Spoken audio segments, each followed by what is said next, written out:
Jasmine Crockett stood poised at the lectern in Courtroom 1 of the United States Supreme Court, her charcoal gray suit sharp against the gleaming mahogany paneling.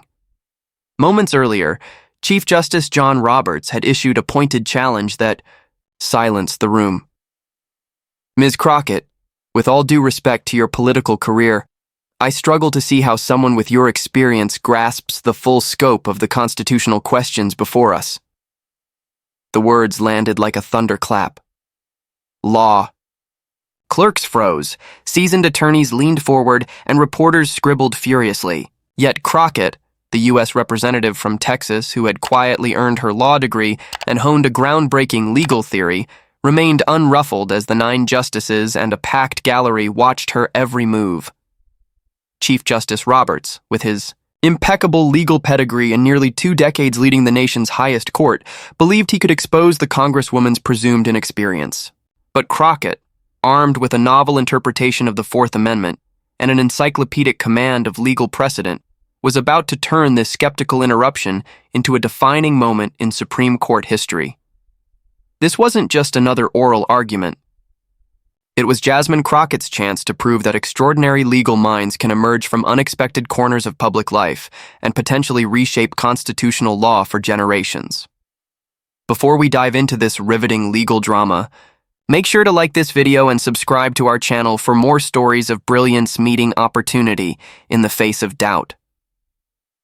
The tension in the Supreme Court had been simmering for months, ever since Jasmine Crockett's name appeared on the docket in Davis v. Department of Homeland Security, a case challenging warrantless digital surveillance practices disproportionately impacting marginalized communities.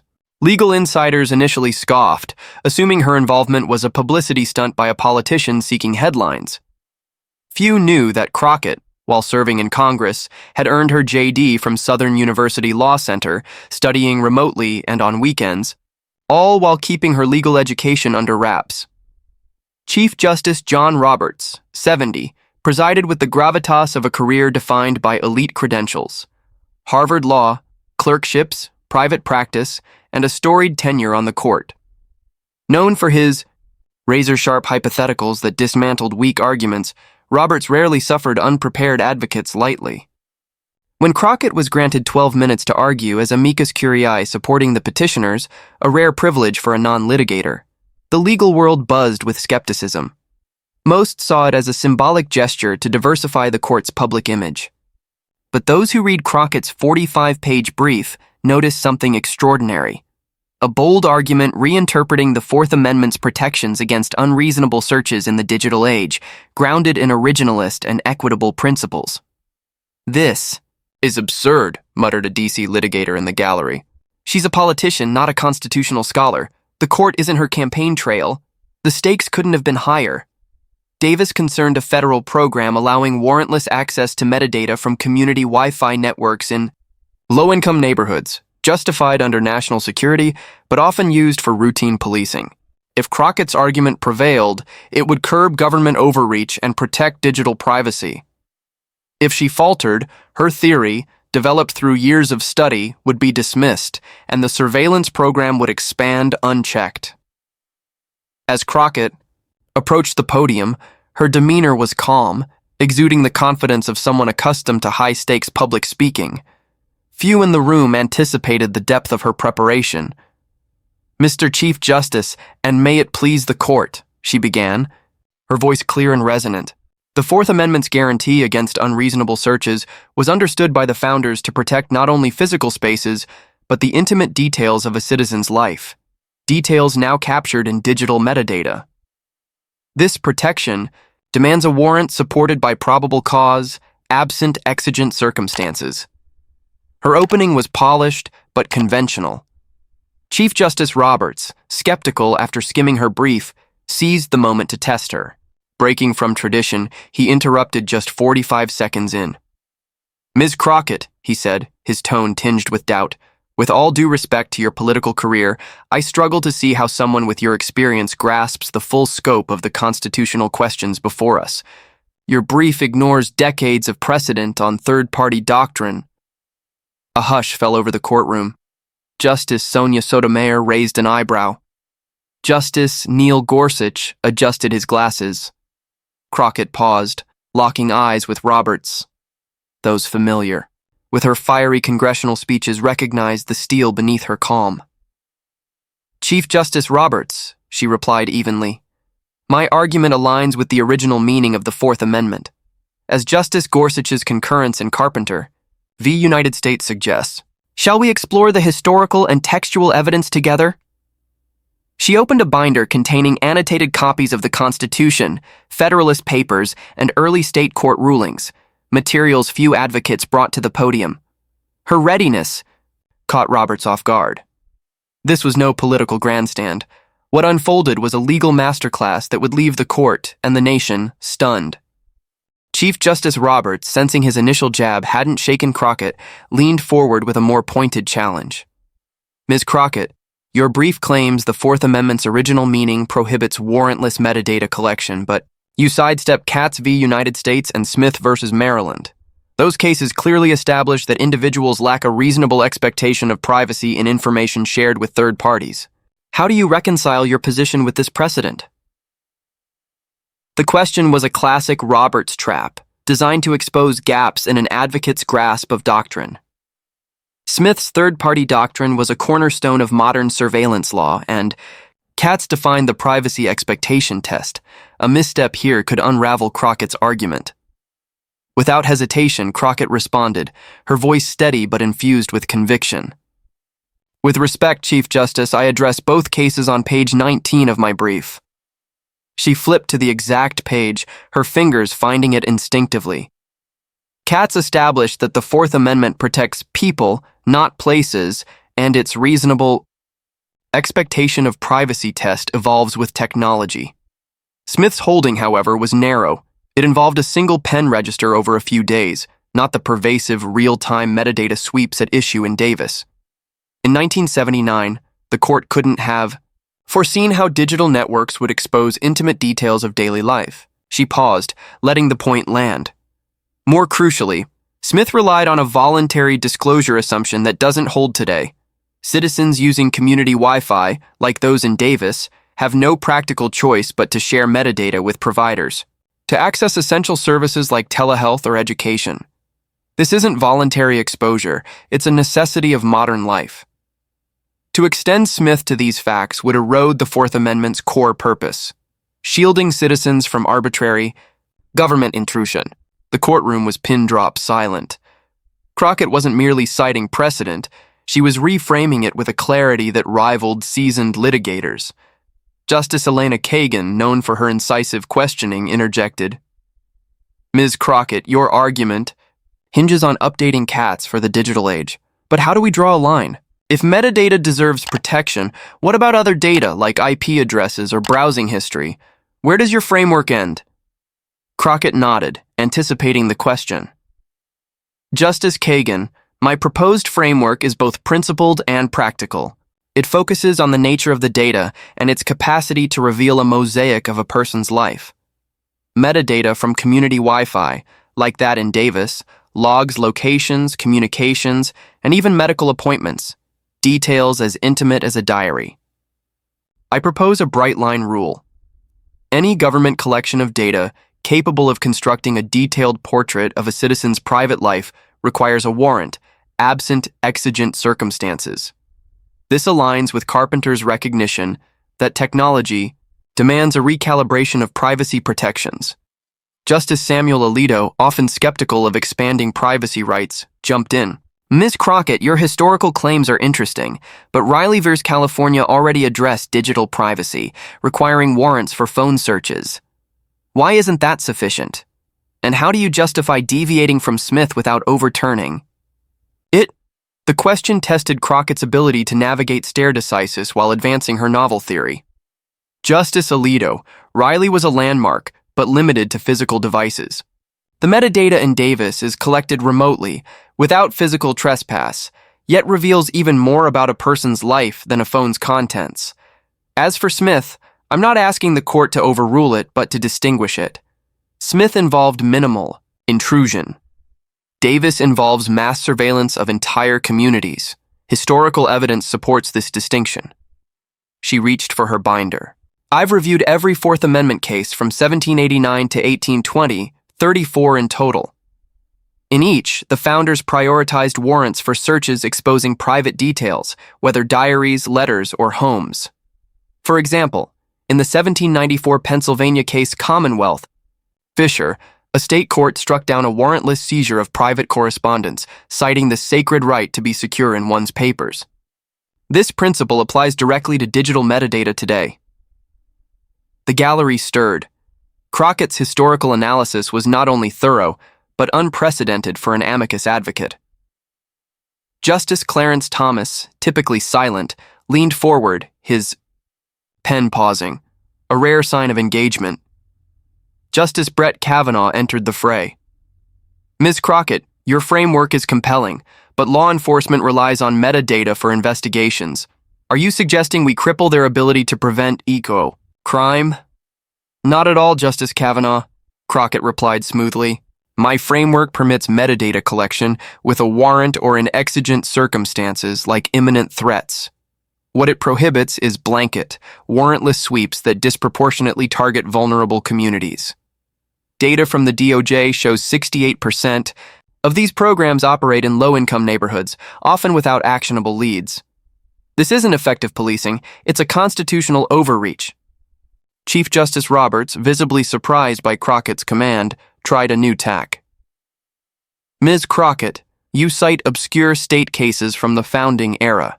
How can we be sure these reflect a consensus rather than fringe views? And who assisted you in this research? The question probed both her scholarship and her credibility, implying she might have relied on a team of ghostwriters. Crockett smiled faintly, sensing the opportunity. Chief Justice, those cases aren't outliers. They form a consistent pattern across early American jurisdictions. For instance, in State v. Morris, Massachusetts 1802, People v. Adams, New York 1798, and 5 others, courts uniformly required warrants for searches revealing personal details. I traced these cases myself, spending nights in the Library of Congress and state archives while balancing my congressional duties. No team, just me and the primary sources. A murmur rippled through the courtroom. Justice Sotomayor, seizing the moment, pivoted to the case's equities. Ms. Crockett, how would your framework apply to the petitioners in Davis? Their community Wi-Fi was monitored without notice, affecting thousands. What's the constitutional harm? Crockett turned to Sotomayor, her tone passionate yet precise. Justice Sotomayor, the harm in Davis is threefold. First, the warrantless collection violates the Fourth Amendment's textual requirement of reasonableness, as no probable cause was shown. Second, it lacks procedural safeguards, no notice, no opportunity to contest. Third, it disproportionately burdens marginalized communities, undermining equal protection principles. The founders crafted the Fourth Amendment to prevent such unchecked power, as James Madison warned in Federalist 51 about government overreach against the vulnerable. As Crockett's argument gained traction, court officers subtly signaled an extension of her time, a rare nod to her impact. Roberts, now fully engaged, realized his initial skepticism had misjudged a formidable advocate. What began as a test of her credentials was becoming a serious debate over constitutional doctrine. The courtroom dynamic had shifted dramatically. Skepticism toward a politician-turned-advocate had given way to rapt attention. Crockett's mastery of precedent, history, and policy rivaled the court's most seasoned litigators. Roberts, sensing the need to regain footing, posed a practical concern. Ms. Crockett, your framework could disrupt thousands of ongoing investigations. Have you considered the reliance interests of law enforcement and the public? Crockett was ready. Chief Justice, I've analyzed DOJ reports from the past 5 years. She produced a chart from her binder. Only 22% of metadata collections lead to convictions, and most involve data obtainable with warrants. My framework preserves effective investigations while protecting 78% of citizens from unwarranted intrusion. The reliance interest in unconstitutional practices cannot outweigh the Fourth Amendment's mandate. Justice Amy Coney Barrett, intrigued by Crockett's textualism, spoke up. Ms. Crockett, your brief links the Fourth Amendment's effects clause to digital data. That's a novel argument. Can you expand on how the founders' understanding of effects applies here? Thank you, Justice Barrett, Crockett replied. The Fourth Amendment protects persons, houses, papers, and effects. Effects meant personal property, including items carrying intimate details, like journals or ledgers. I found a 1787 letter from John Adams in the Massachusetts Historical Society, uncited in prior cases where he describes effects as the citizen's private records of life. Metadata, logging every digital interaction, is the modern equivalent. Warrantless access to it is as invasive as ransacking a home. Justice Thomas, breaking his silence, posed a direct question. Ms. Crockett, your originalism is persuasive, but how do you distinguish Davis from Smith without asking us to overrule precedent? And why should we expand Carpenter here? Crockett responded with precision. Justice Thomas, Smith involved limited data with minimal privacy implications. Davis involves comprehensive surveillance, implicating Carpenter's logic that seismic shifts in technology require new protections. The court can rule for petitioners by extending Carpenter without disturbing Smith, focusing on the scale and intimacy of the data collected. Roberts, now treating Crockett as a peer, posed a final question. Ms. Crockett, what specific test would you propose for warrantless digital searches going forward? Crockett didn't waver. Chief Justice, I propose a three-part test. First, the data must not reveal a detailed mosaic of a person's life. Second, collection must be narrowly tailored to a specific threat, not a general sweep. Third, absent exigent circumstances, a warrant based on probable cause is required. This balances security and liberty, honoring the Fourth Amendment's text and history. As her time expired, the courtroom fell silent. Justices scribbled notes, and Roberts, his earlier condescension replaced by respect, said, "Thank you. Ms. Crockett, your argument has been remarkably insightful." The acknowledgement signaled a seismic shift. Crockett had turned a skeptical challenge into a tour de force. As Jasmine Crockett stepped away from the podium, the Supreme Court chamber remained unusually quiet, the weight of her performance lingering. The government's attorney, visibly rattled, approached the lectern to defend the warrantless surveillance program, but the energy in the room had shifted irrevocably. Crockett's meticulous arguments, blending originalist rigor with a passionate defense of marginalized communities, had captivated justices across the ideological spectrum. What began as a skeptical test of a politician's legal chops had transformed into a historic reconsideration of Fourth Amendment doctrine. Legal reporters in the gallery exchanged stunned glances, their notebooks filled with quotes from Crockett's seamless recitation of 18th century cases and her bold three-part test. The hashtag Toss Crockett at the Court began trending on social media within minutes, as live tweeting journalists shared clips of her citing John Adams and dismantling Roberts' hypotheticals. For the first time, many in the public learned that Representative Jasmine Crockett wasn't just a congressional firebrand, she was a legal scholar who had earned her JD with honors, all while serving her constituents. The Crockett argument, as it was soon dubbed, reverberated through legal and cultural spheres with astonishing speed. By evening, law professors at Yale, Howard, and Stanford had emailed their students, assigning the oral argument transcript as required reading. On MSNBC, legal analyst Ari Melber called it a masterclass in constitutional advocacy, blending history, equity, and pragmatism in a way we rarely see. Social media platforms buzzed with clips of Crockett's poised response to Roberts' initial challenge, amassing millions of views. The hashtag Jasmine the Jurist trended alongside memes of her binder-flipping precision, captioned, "When your Congresswoman schools the Chief Justice." 3 days later, the Washington Post published a feature uncovering details of Crockett's legal journey. While representing Texas's 30th District, she had enrolled in Southern University Law Center's online program, studying late nights after congressional votes. Her professors praised her as relentless, noting her focus on constitutional law and civil liberties. "She didn't want anyone to know she was a congresswoman at first," said Professor Angela Bell. She earned her place through sheer intellect and work ethic, often submitting 50-page memos on Fourth Amendment history. The article revealed Crockett had mentored law students from underserved backgrounds, quietly funding their bar exam prep courses. Legal podcasts dissected every moment of the argument, particularly Roberts' shift from skepticism to respect. "You could see the Chief Justice recalibrating in real time," said Slate's amicus host Dahlia Lithwick. "He thought he was facing a political celebrity and found a constitutional titan instead." Court watchers noted that Roberts' final question, inviting Crockett to propose a test, signaled a rare deference reserved for elite advocates. The American Bar Association announced Crockett as the keynote speaker for its next convention, a first for a sitting congresswoman. Crockett remained characteristically grounded amid the frenzy.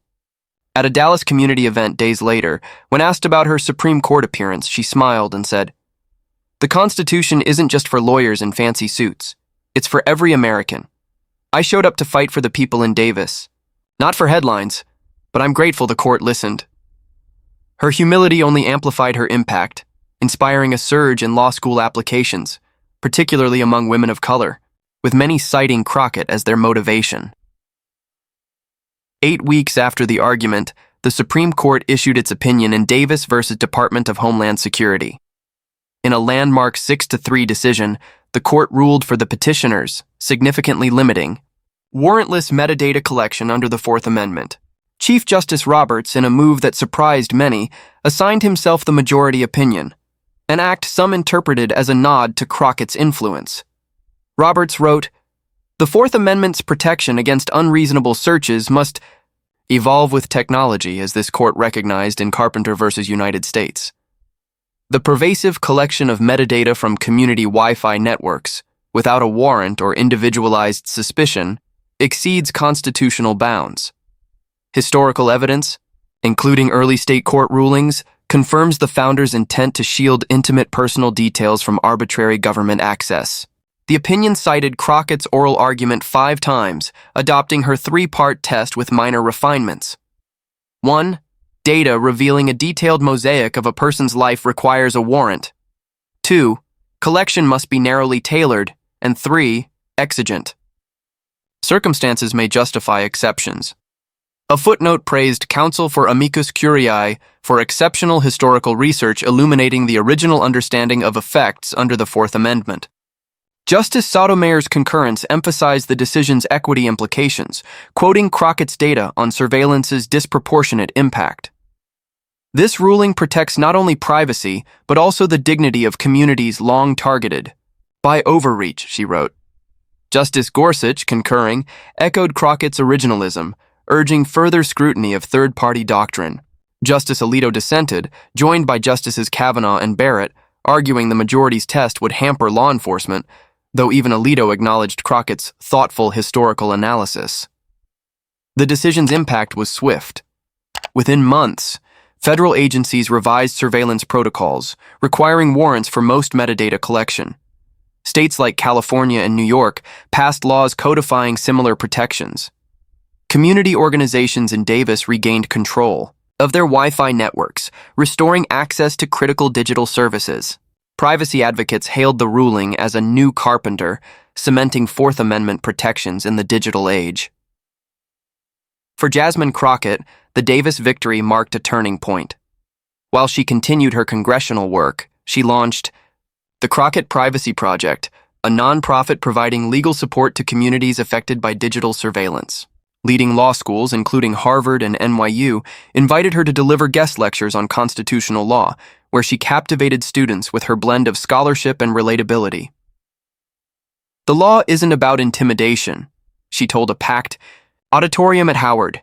"It's about preparation and purpose. Study hard, show up, and speak truth." In a rare moment of public reflection, Chief Justice Roberts and Crockett appeared together at a University of Chicago Law School symposium on constitutional interpretation 6 months later. Their discussion, marked by mutual respect, captivated the audience. Roberts, with a wry smile, acknowledged his initial misstep. "Ms. Crockett reminded me, and this court, that brilliance doesn't always come in the packages we expect." Her argument in Davis will shape Fourth Amendment law for decades. Crockett responded with grace. The court gave me a fair hearing, and that's all any advocate can ask. Our system works when ideas are judged on their strength, not the titles of those who present them. The exchange, live-streamed and shared widely, became a teaching tool in law schools, symbolizing how rigorous advocacy can bridge divides and challenge assumptions. The Davis case entered legal lore as a modern parable of perseverance and intellect. Law students studied Crockett's binder of primary sources, emulating her archival rigor. Community organizers drew inspiration from her defense of the vulnerable. And in courtrooms nationwide, advocates cited Davis to curb government overreach, each victory a testament to Crockett's improbable triumph. Across America, the story of how a congresswoman humbled the Chief Justice, not through political flair but through scholarly excellence, resonated as a call to rethink who belongs in the law's highest arenas. It was a reminder that preparation, courage, and a commitment to justice can redefine what's possible, even in the marble halls of the Supreme Court. Thank you for watching this inspiring story of Jasmine Crockett's Supreme Court triumph. If her journey from Congresswoman to constitutional champion moved you, please hit the like button and subscribe for more tales of brilliance, justice, and unexpected excellence. Share your thoughts in the comments. How do you think preconceptions shape who we listen to in law and beyond?